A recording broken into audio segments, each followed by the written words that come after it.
Vitruvius had shown a man in two superimposed positions, with his arms and legs apart, and inscribed in a circle and square.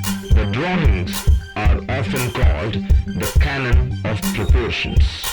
The drawing is in pen and ink and kept at an art gallery in Venice and opened to the public only occasionally.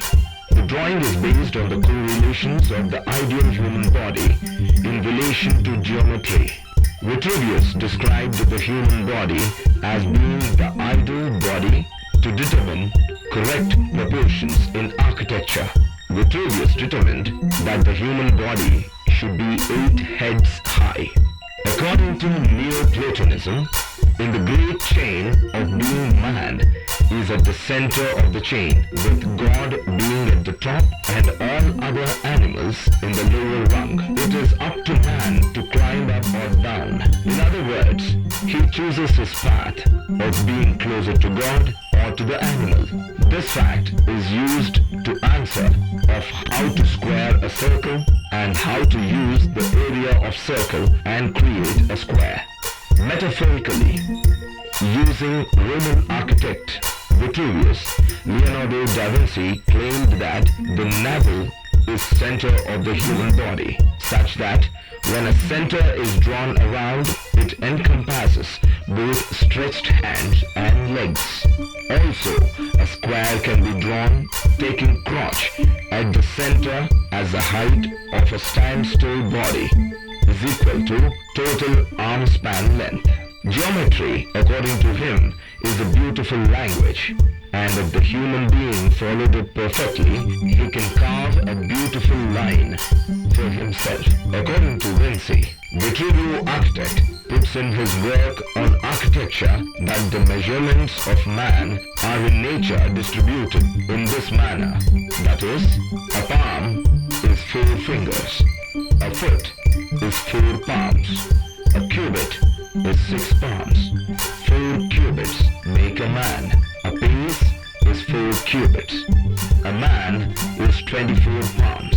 If you open your legs enough that your head is lowered by 1/14th of your height, and raise your hands enough that your extended fingers touch the line of the top of your head, know that the center of the extended limbs will be the navel, and the space between the legs will be an equilateral triangle.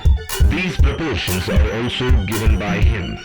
The length of the outspread arms is equal to the height of a man. From the hairline to the bottom of the chin is 1/10th of the height of a man. From below the chin to the top of the head is 1/8 of the height of a man. From above the chest to the top of the head is 1/6 of the height of a man. From above the chest to the hairline is 1/7 of the height of a man. The maximum width of the shoulders is 1/4 of the height of a man. From the breasts to the top of the head is 1/4 of the height of a man. The distance from the elbow to the tip of the hand is 1/4 of the height of a man. The distance from the elbow to the armpit is 1/8 of the height of a man. The length of a hand is 1/10 of the height of a man. The root of the penis is at half the height of a man. The foot is 1/7 of the height of a man. From below the foot to below the knee is 1/4 of height of a man.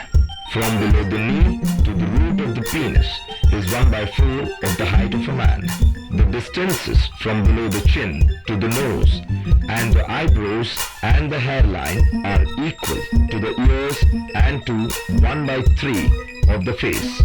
If nature has composed the human body so that in its proportions the separate individual elements answer to the total